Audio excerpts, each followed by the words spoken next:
Indonesia diperkirakan membelanjakan 25 triliun rupiah untuk bermain game pada 2020. Namun dari pangsa pasar yang besar itu, jumlah game produk lokal sangat sedikit. Nah, dari game lokal yang sedikit itu, Bandung menjadi penyumbang terbesar.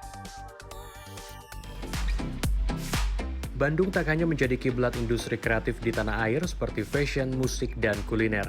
Namun Bandung juga merupakan kota dengan jumlah pengembang game terbanyak di Indonesia sehingga bisa disebut sebagai kota game developer. Penelitian LIPI, Kominfo, dan Asosiasi Game Indonesia atau AGI yang dirilis pada April 2021 lalu menunjukkan terdapat 20 lebih game developer lokal dengan sekitar 1.500 orang yang terlibat. Dari jumlah tersebut, 15% berada di Bandung.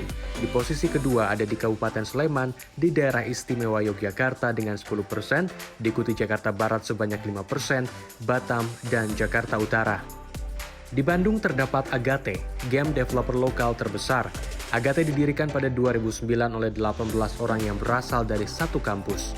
Kini Agate memiliki 250 pegawai dan setiap tahunnya memproduksi rata-rata 20 hingga 30 game.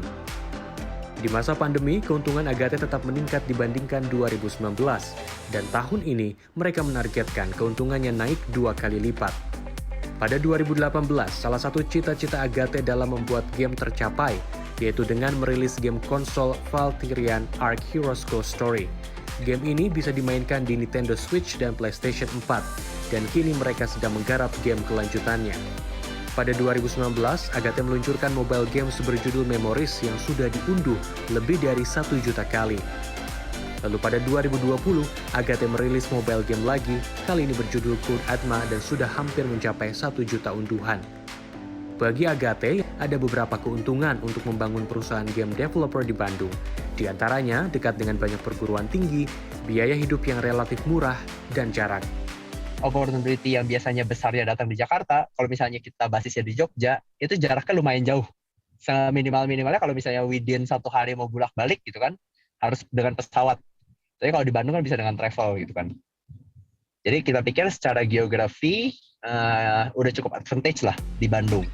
Game developer lainnya yang ada di Bandung adalah Digital Happiness. Seperti namanya, Digital Happiness bercita-cita untuk memberikan pengalaman yang membahagiakan secara digital, namun dengan cara menakut-nakuti karena game yang mereka kembangkan bergenre horor. Di dunia game tanah air, Dread Out adalah game komputer yang sudah melegenda, di antaranya karena pada 2013, Dread Out menjadi game pertama di Indonesia yang modal pengembangannya berasal dari penggalangan dana secara internasional atau crowdfunding. Ketika dirilis pada 2014, Dread Out merupakan game horor 3D pertama di Indonesia. Lalu pada 2019, Dread Out menjadi game Indonesia pertama yang diadaptasi menjadi film. Pada 2020, ketika Dread Out 2 dirilis menjadi game Indonesia pertama yang berkolaborasi dengan produk fashion lokal. Hal yang menarik lainnya dari penjualan Dread Out di seluruh dunia sebanyak 550.000 kopi. Urutan pemain terbanyaknya justru berasal dari negara Amerika, Tiongkok, dan Rusia. Selain Dread Out yang pertama dan kedua, Digital Happiness juga memproduksi Dread Out Keepers of the Dark dan Dread Eye VR. Digital Happiness memiliki strategi untuk fokus pada satu brand yang kemudian bisa terus berkembang dan bisa diaplikasikan tidak terbatas hanya dalam game. Digital Happiness beranggapan Kota Bandung mendukung ekosistem game developer karena masyarakat yang dinamis, kreatif, dan kolaboratif. Dekat dengan institusi yang lekat dengan teknologi, lekat dengan art dan desain gitu. Jadi tetap akan jadi akan banyak muncul inovasi kalau mungkin dari kami ya lebih berbasis teknologi gitu ya.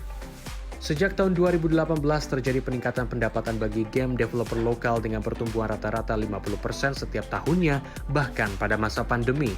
Meski tumbuh 50 per tahun tanpa ada percepatan dalam kurun waktu 10 tahun, pangsa pasar video game yang dapat dikuasai di dalam negeri diperkirakan hanya mencapai 5%. Karenanya, para pemangku kepentingan harus mendorong perusahaan-perusahaan game yang ada sehingga dapat mengatrol industri game tanah air. Pada 2020 lalu diperkirakan pendapatan game developer di Indonesia mencapai 6,5 juta dolar Amerika. Kalau 6,5 juta dolar itu mungkin sekitar 100 miliaran gitu lah ya. kurang lebih. Tapi orang Indonesia tuh tahun 2020 ngabisin sekitar 25 triliun rupiah buat main game. Jadi, yang dihasilkan oleh industri dalam negeri sama sekali nggak ada apa-apanya dibanding duit orang Indonesia yang keluar untuk main game dari luar negeri. Hasil penelitian LIPI, Kominfo, dan AGI juga menunjukkan bahwa pangsa pasar video game di Indonesia berada di peringkat pertama di Asia Tenggara dan berada di peringkat 16 dunia.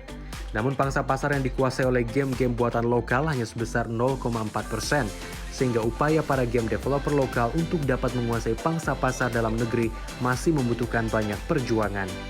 Wilham Nasution, Sudkirvan, Bandung, Jawa Barat.